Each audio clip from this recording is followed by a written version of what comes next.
الحمد لله نحمده ونستعينه ونستغفره ونؤمن به ونتوكل عليه ونعوذ بالله من شرور أنفسنا ومن سيئات أعمالنا من يهده الله فلا مضل له ومن يضلله فلا هادي له ونشهد أن لا إله إلا الله وحده لا شريك له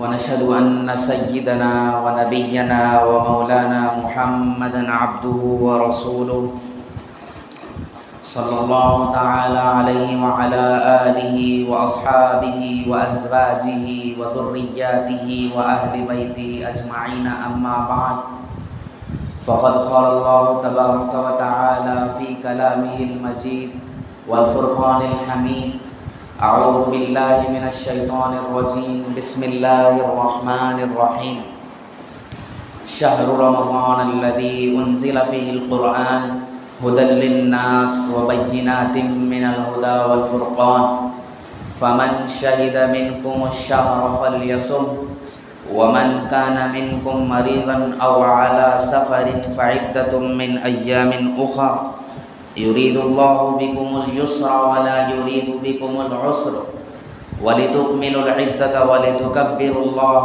على ما هداكم ولعلكم تشكرون وقال رسول الله صلى الله عليه وسلم من صام رمضان إيمانا واحتسابا غفر له ما تقدم من ذنبه وقال عليه الصلاة والسلام من قام رمضان إيمانا واحتسابا غفر له ما تقدم من ذنبه أو كما قال صلى الله عليه وسلم صدق الله العظيم وصدق رسوله النبي الكريم ونحن على ذلك لمن الشاهدين والشاكرين والحمد للہ رب العالمین۔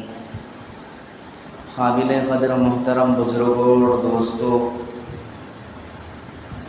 گزشتہ جمعہ بھی استقبال رمضان سے متعلق کچھ بات ہوئی تھی، لیکن یہ مضمون ایسا مضمون ہے جو ایک ہفتے میں کافی نہ ہو سکتا، اسی لیے ارادہ ہوا کہ ابھی رمضان کی آمد ہے، رمضان بالکل قریب ہے، اس لیے ارادہ ہوا کہ استقبال رمضان سے متعلق مزید اور اس بارے میں کچھ باتیں ہمارے سامنے آ جائیں۔ قرآن کریم کی ایک آیت تلاوت کی گئی ہے، شہر رمضان الذی انزل فیہ القرآن ھدی للناس وبینات من الھدی والفرقان، کہ رمضان کا وہ مہینہ جس میں قرآن کریم کو نازل کیا گیا ہے۔ قرآن کریم کو کیوں نازل کیا گیا ہے؟ ھدی للناس، لوگوں کی ہدایت کے لیے نازل کیا گیا ہے۔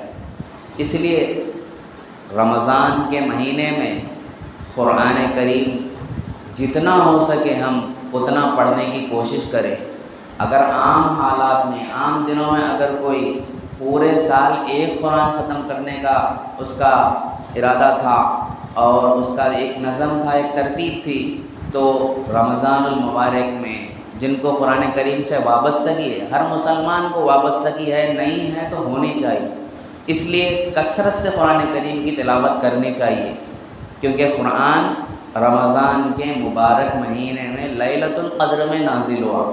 اس لیے ہر شخص یہ ارادہ کرے کہ اس سال اس مہینے میں، رمضان کے بابرکت مہینے میں، میں 3 قرآن کریم کم سے کم اپنی طرف سے مکمل پڑھوں گا، اور اللہ کے لیے اور ان ہمارے مرحومین کے لیے جو ہمارے رشتہ داروں میں ہیں، مسلمانوں میں ہیں، جو گزر گئے ہیں، ان کے لیے بھی میں دعائیں مغفرت کروں گا۔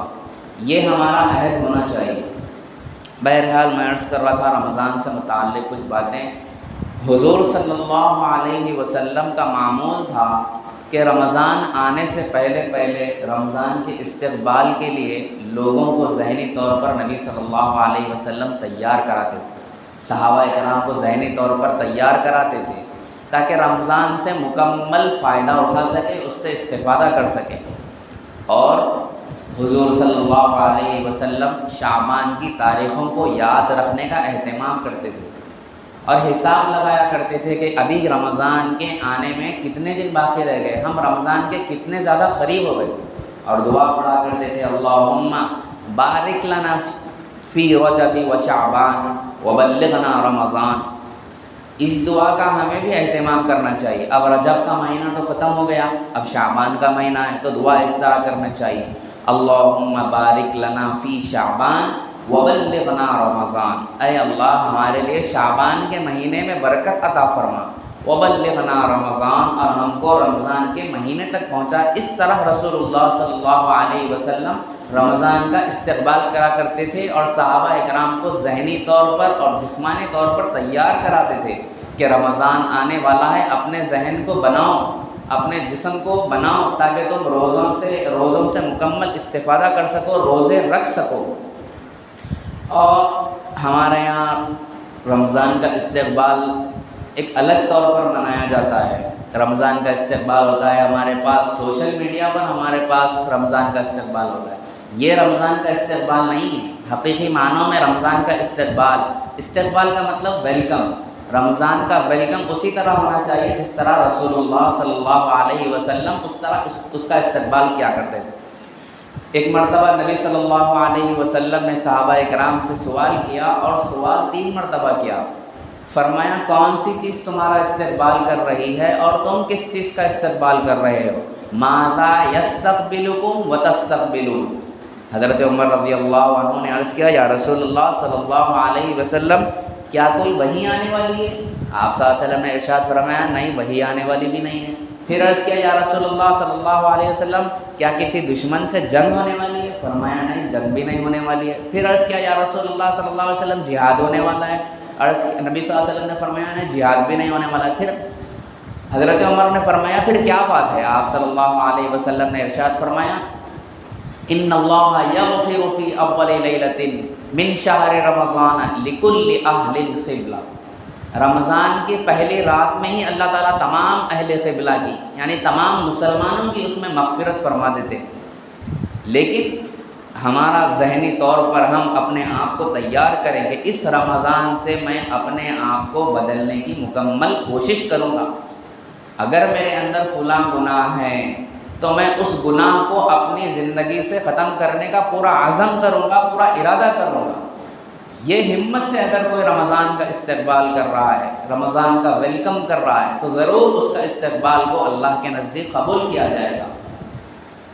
بزرگان دین فرماتے ہیں رمضان کا استقبال اس طرح کرو جس طرح لڑکی والوں کے یہاں لڑکے والے جب جاتے ہیں تو کس طرح لڑکی والے لڑکے والوں کا استقبال کرتے ہیں کہ گھر کے اندر کسی چیز کی کمی پیشی باقی نہیں رہتی، کوئی نقص باقی نہیں رکھتے۔ یہ کیوں کرتے ہیں؟ یہ اس لیے کرتے ہیں تاکہ لڑکی کا رشتہ لڑکے سے جڑ جائے۔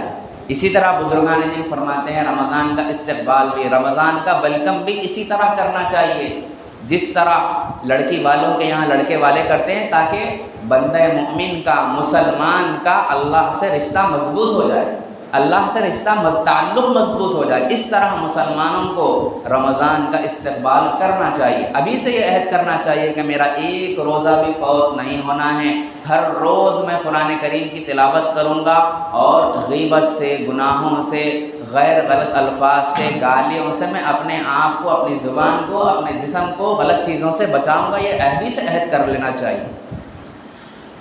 ہمارے یہاں ہم سوچتے ہیں بھائی رمضان آ گیا تو چلو حلیم کھانے کا مہینہ ہے، جہاں ٹھہرے چلو حلیم کھانے وہاں پر رک گئے۔ پھر سمجھتے ہیں رمضان شاپنگ کرنے کا مہینہ۔ نہیں میرے محترم بھائی، رمضان حلیم کھانے کا مہینہ نہیں ہے، رمضان شاپنگ کرنے کا مہینہ نہیں، رمضان راتوں میں تفریح کرنے کا مہینہ نہیں۔ یہ مہینہ اس لیے تھوڑی دیا اللہ تعالیٰ کہ تم شاپنگ کرتے پھرو، رمضان میں افطاری کی تیاری کرتے رہو، اور ادھر ادھر راتوں میں پھرنے کے لیے تھوڑی اللہ تبارک و تعالیٰ نے رمضان کا مہینہ دیا ہے۔ اللہ تبارک و تعالیٰ نے رمضان کا ایک مہینہ یہ ہمیں اس لیے دیا ہے کہ جو 11 مہینے ہم نے اللہ کی نافرمانی کی، جس طرح اللہ کے حق کو پہچاننا تھا اس طرح ہم نے نہیں پہچانا۔ قرآن کریم میں اللہ تعالیٰ نے فرمایا یا ایھا الذین آمنوا اتقوا اللہ حق تقاته، اے ایمان والو اللہ سے ڈرو جیسا اس سے ڈرنے کا حق ہے۔ لیکن ہم نے جس طرح تقوی اختیار کرنا چاہیے تھا اس طرح تقوی اختیار نہیں کیا، اسی لیے اللہ تعالیٰ نے رمضان کا ایک مہینہ ہمیں عنایت فرمایا کہ تم رمضان کے ایک مہینے سے اللہ تعالیٰ کو جس قدر راضی کر سکتے ہو راضی کرنے کی بھرپور کوشش کرو، کوئی کسر اس میں باقی نہ چھوڑو۔ فاتقوا اللہ ما استطعتم، اللہ سے ڈرو، جتنی تمہارے اندر کیپیسٹی ہے، جتنی تمہارے اندر استطاعت ہے، اتنا تم اللہ تعالیٰ سے تقوی اختیار کرو۔ اسی طرح محترم بھائیوں، بزرگوں اور دوستوں، رمضان کے روزوں سے متعلق بھی یہ بات بھی قابل غور ہے۔ میں ضروری سمجھتا ہوں یہ بات بھی آپ حضرات کے سامنے عرض کرنا کہ رمضان کے روزوں کے اندر نیت شرط اول ہے۔ جن روزوں میں نیت نہیں ہوگی اللہ کے یہاں وہ روزے قابل قبول نہیں ہوں۔ کتنے لوگ ہیں جو سحری کھاتے ہیں، سحری میں سحری کرتے ہیں، پھر ان کو نیت کی طرف گمان ہی نہیں جاتا، نیت ہی نہیں کرتے، بس پھر نہ اللہ تعالیٰ کے نزدیک نہ کوئی ان کے پاس اجر ہے، نہ کوئی ثواب ان کے نامہ اعمال میں لکھا جاتا ہے۔ اسی طرح بہت سارے ایسے لوگ بھی ہیں جو نیت کرنے میں بہت زیادہ مبالغہ کرتے ہیں، بہت زیادہ وہمی بن جاتے ہیں کہ میں نیت کرا کہ نہیں کرا، نیت کرا کہ نہیں کرا، کہ یہ زیادہ ان کو وہمی کے شکار ہو جاتے ہیں۔ پھر وہ دعائیں پڑھنے لگتے ہیں، نویت ان اصوم غدا للہ تعالی من صوم رمضان، نویت ان اصوم غدا للہ تعالی من صوم رمضان۔ یاد رکھیں نیت دل کے ارادے کا نام۔ ایک میں آپ کو آسان طریقہ بتا دیتا ہوں، جس وقت آپ سحری کر رہے ہیں اسی وقت آپ نیت کرنے کا اہتمام کر لیں کہ میں یہ سحری اس لیے کر رہا ہوں تاکہ کل کے لیے میں اللہ کے لیے روزہ رکھ رہا ہوں، تبھی سے آپ کی نیت شروع ہو جائے گی۔ تو نیت اس طرح کرنا ضروری ہے۔ جس روزوں میں جس بھی عبادت میں اگر آپ کی نیت نہیں ہوگی اللہ کے نزدیک وہ قابل قبول نہیں ہوگا۔ اور نیت دل کے ارادے کا نام، زبان سے الفاظ کا ادا کرنا ضروری نہیں۔ امام جعفر صادق رحمۃ اللہ علیہ بڑے بزرگ دین تھے، وہ فرمایا کرتے تھے کہ رمضان کا جو مہینہ ہے اس کی جو پہلی رات ہے اس میں اللہ تعالیٰ جنت کے تمام دروازوں کو کھول دیتے۔ مزید آپ نے ایک تحقیقی بات یہ فرمائی کہ ہر سال جو رمضان کا مہینہ آتا ہے اس کا جو 5واں دن ہوتا ہے وہ آنے والے یعنی اگلے سال رمضان کا وہ پہلا دن ہوتا ہے۔ اور آپ فرماتے ہیں میں نے اس بات کو 50 سال تک آزمایا اور ہر سال میں نے یہ چیز کو سچ ہوتا ہوا پایا۔ آج لوگ بڑے سائنسدان بڑے پھرتے ہیں کہ دیکھو ہم نے فلاں چیز کی تحقیق کی، ہم نے اس چیز کی تحقیق کی، ہم نے اس چیز کی ڈیٹیل نکالی۔ دیکھیے ہمارے مشائخ نے، ہمارے بزرگان دین نے کیسی کیسی چیزوں کی تحقیق فرمائی کہ ہر سال جو رمضان آتا ہے اس کا جو اگلا سال ہوتا ہے، یعنی ہر سال جو رمضان آتا ہے اس کا جو 5واں دن ہوتا ہے وہ آئندہ سال رمضان کا پہلا دن ہوتا ہے۔ آپ بھی اس کو آزما سکتے ہیں۔ بہرحال میں عرض کر رہا تھا رمضان سے متعلق، رمضان کے استقبال سے متعلق حضرت ابو سعید خدری رضی اللہ تعالیٰ عنہ فرماتے ہیں ان للہ تبارک و تعالی عتقاء فی کل یوم و لیلۃ یعنی فی رمضان وان لکل مسلم دعوۃ فی کل یوم و لیلۃ دعوۃ مستجابۃ۔ حضرت ابو سعید خدری رضی اللہ تعالیٰ عنہ فرماتے ہیں کہ رمضان کے ہر دن اور ہر رات میں جہنم سے جہنمیوں کو اللہ تعالیٰ بری فرماتے ہیں، ہر دن اور ہر رات میں۔ وَإِنَّ لِكُلِّ مُسْلِمٍ فِي كُلِّ يَوْمٍ وَلَيْلَةٍ دَعْوَةٌ مُسْتَجَابَةٌ۔ اور رمضان کے ہر دن اور ہر رات میں اللہ تعالیٰ ہر مومن کی، ہر بندے مسلمان کی اللہ تعالیٰ کوئی نہ کوئی دعا قبول کرتے ہیں۔ اب یہ ہمارے اوپر منحصر ہے کہ ہم کس طرح دعا کرتے ہیں، کرتے بھی ہیں کہ نہیں کرتے ہیں۔ دعا کرتے ہی ہم اپنے ہاتھوں کو چھڑا دیتے ہیں، دعا میں ہمارا دل ہی نہیں لگتا۔ اس لیے خاص طور پر رمضان کے مہینے میں تہجد کے وقت میں ہر 5 وقت کی نمازوں کے بعد خاص طور پہ دعاؤں کا اہتمام کریں۔ رسول اللہ صلی اللہ علیہ وسلم نے فرمایا رمضان کے مہینے میں اللہ تعالیٰ ہر مسلمان کی کوئی نہ کوئی دعا قبول کرتے ہیں، اس لیے ہم کو دعاؤں کا خاص طور پر اہتمام کرنا چاہیے۔ کسی شاعر نے بہت اچھی بات کہی، ٹوٹے رشتے وہ جوڑ دیتا ہے، بات رب پہ جو چھوڑ دیتا ہے اس کے لطف و کرم کے کیا کہنے، لاکھ مانگو کروڑ دیتا ہے۔ تو اس لیے ہم اللہ تعالیٰ سے جتنا ہو سکے اللہ تعالیٰ سے مانگنے کا عادی بنے، نوافل کی کثرت کرے، دعاؤں کا اہتمام کرے۔ دیکھو رمضان کے مہینے میں کتنے لوگ ایسے ہیں جو حقیقی معنوں میں فقیر نہیں رہتے لیکن فقیرانہ لباس ڈال کے ہمارے سامنے اس طرح فریاد کرتے ہیں کہ حقیقی معنوں میں انہیں فقیر نہیں بنا تھا، لیکن پھر بھی ہمارا دل اس کی طرف رحمت کی طرف چلا تھا، اس کو ہم کچھ نہ کچھ دے دیتے۔ اگر رمضان میں ہم بھی نیک لوگوں کا لباس ڈال لیں گے، ہم بھی نیک لوگوں کا حلیہ اگر بنا لیں گے، داڑھی چھوڑ لیں گے، کرتا پائجامہ پہن لیں گے، نیک لوگوں کا لباس پہن لیں گے، تو کیوں اللہ تعالیٰ ہمارا لحاظ نہیں کریں گے؟ ضرور اللہ تعالیٰ ہمارا بھی لحاظ کریں گے۔ تو جیسے ہم فریاد کریں گے اللہ تعالیٰ سے، ویسا اللہ تعالیٰ کی طرف سے انعام ملے گا۔ اس لیے خاص طور پہ میرے محترم بزرگوں اور دوستوں، خاص طور پہ رمضان کے مہینے میں دعاؤں کا خاص اہتمام کریں۔ ابن ماجہ کی حدیث ہے، رسول اللہ صلی اللہ علیہ وسلم نے فرمایا کہ رمضان کی ایک رات ہے جو 1000 مہینوں سے افضل ہے، لیلۃ القدر خیر من الف شہر۔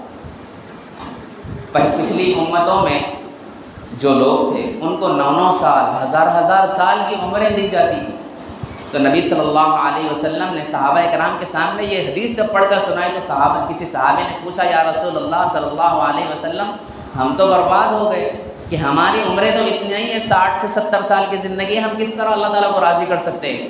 ان کی زندگی تو 9 سال تھی، کس طرح اللہ تعالیٰ کو انہوں نے راضی کیا ہوگا، کیسی کیسی عبادتیں کی۔ تو رسول اللہ صلی اللہ علیہ وسلم کے وسیلے سے، آپ کے توسط سے اللہ تعالیٰ نے رمضان کے مہینے ہمیں عطا فرمایا، اور اس مہینے میں ایک رات ایسی دی کہ اگر بندہ اس رات کو پا لیتا ہے تو 1000 مہینوں کی عبادت کا اس کا نامہ اعمال میں ثواب لکھا جاتا ہے۔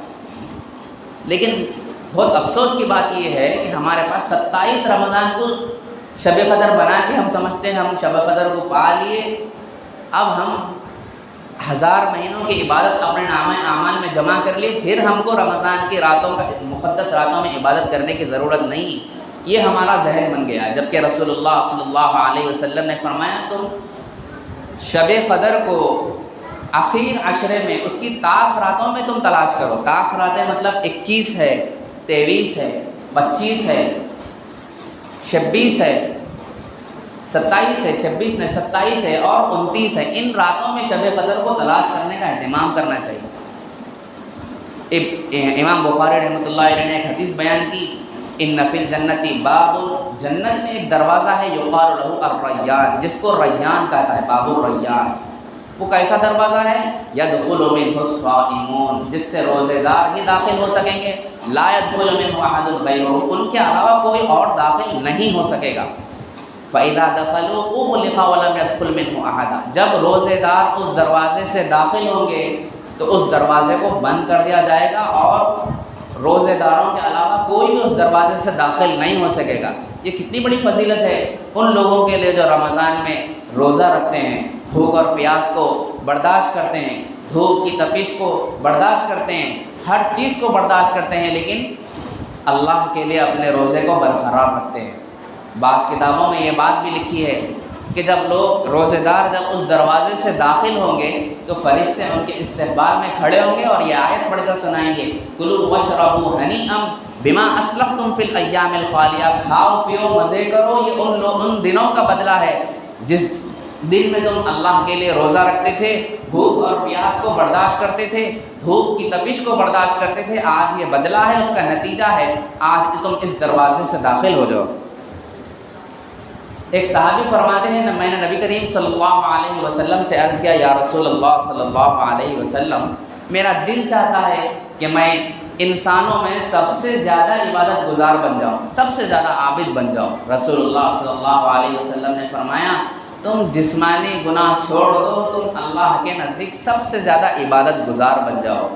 دیکھو اللہ کے رسول صلی اللہ علیہ وسلم نے یہ نہیں فرمایا کہ تم راتوں کو تہجد پڑھو، کثرت سے نفل پڑھو، دعائیں کر لیتے بیٹھو، مسجد میں ہمیشہ رہو، یہ بھی اچھی چیز ہے، یہ بھی اعلیٰ درجے کی چیز ہے، لیکن تقوی کا جو معیار رسول اللہ صلی اللہ علیہ وسلم نے بتلایا ہے وہ کچھ نہیں کرنے کا ہے، یعنی جن کاموں سے اللہ تعالیٰ نے ہمیں منع کیا ہے ان کاموں سے بچنے کا نام تقویٰ۔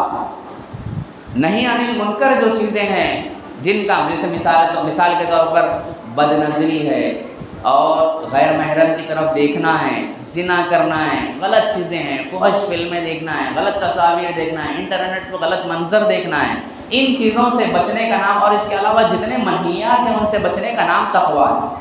اسی طرح رمضان کے مہینے میں خاص طور پہ ہمیں یہ بھی اہتمام کرنا چاہیے کہ ہم تو حقوق اللہ میں بہت زیادہ آگے بڑھ جاتے ہیں اور قیام اللیل میں تراویح میں بھی پڑھتے ہیں اور نوافل کی کثرت بھی کرتے ہیں، گھر میں بھی الگ سے نمازیں پڑھتے ہیں، لیکن حقوق العباد میں ہم بہت زیادہ کوتاہی کرتے ہیں۔ رات بھر جو ہم اتنی مشقتیں اور صعوبتیں برداشت کر کے حقوق اللہ کی عبادت، حقوق اللہ یعنی اللہ کے حقوق کو ہم کرتے رہے، اللہ کو راضی کرتے رہے، لیکن جیسے ہی صبح ہوئی کسی کو گالی دے دی، کسی کا مال چھین لیا، کسی کا فرض ادا نہیں کیا، یا کسی کو کچھ اور غلط طعن و تشنیع کسی کے ساتھ کر دی، تو پوری جو رات میں عبادت کی تھی، اعلیٰ درجے پر جو چیزیں ہم گئے تھے، اب وہ پوری صفر پہ آ گئی، پوری صفر پہ آ گئی، زیرو پہ ہو گئی۔ اسی لیے خاص طور پر رمضان کے مہینے میں یہ اہتمام کرنا چاہیے کہ جس طرح میں حقوق اللہ میں آگے بڑھ چڑھ کر حصہ لے رہا ہوں، حقوق العباد میں بھی میری طرف سے کسی کو کوئی کوتاہی نہیں ہونی چاہیے۔ حقوق العباد میں اللہ کے رسول صلی اللہ علیہ وسلم نے فرمایا سب سے پہلا اگر حق کسی کا ہے حقوق العباد میں تو والدین کا ہے۔ والدین کو راضی کرنے کی کوشش کریں۔ وَاخْفِضْ لَهُمَا جَنَاحَ الذُّلِّ مِنَ الرَّحْمَةِ، اللہ تعالیٰ نے کیا جملہ ارشاد فرمایا، اپنے بازوؤں کو والدین کے سامنے جھکا دو، عاجزی کے ساتھ جھکا دو ان کے سامنے کہ میں کچھ بھی نہیں ہوں تمہارے سامنے۔ وَقُلْ رَبِّ ارْحَمْهُمَا كَمَا رَبَّيَانِي صَغِيرًا، اور ان کے لیے دعائیں کرتے رہو، اے اللہ ان دونوں پر ایسے رحم فرما جیسے انہوں نے مجھے بچپن میں پالا تھا۔ اس طرح ہم اللہ تعالیٰ سے اپنے والدین کے لیے، اپنے رشتہ داروں کے لیے، خود اپنے لیے اور اپنے مسلمانوں کے لیے، مسلمان بھائیوں کے لیے ہم رمضان کے مہینے میں دعاؤں کا خاص طور پر اہتمام کریں۔ اللہ تعالیٰ سے دعا ہے جو کچھ کہا گیا سب سے پہلے مجھے اور پھر اس پر آپ سب کو اس پر عمل کرنے کی توفیق عطا فرمائیں۔ وآخر دعوانا ان الحمد للہ رب العالمین۔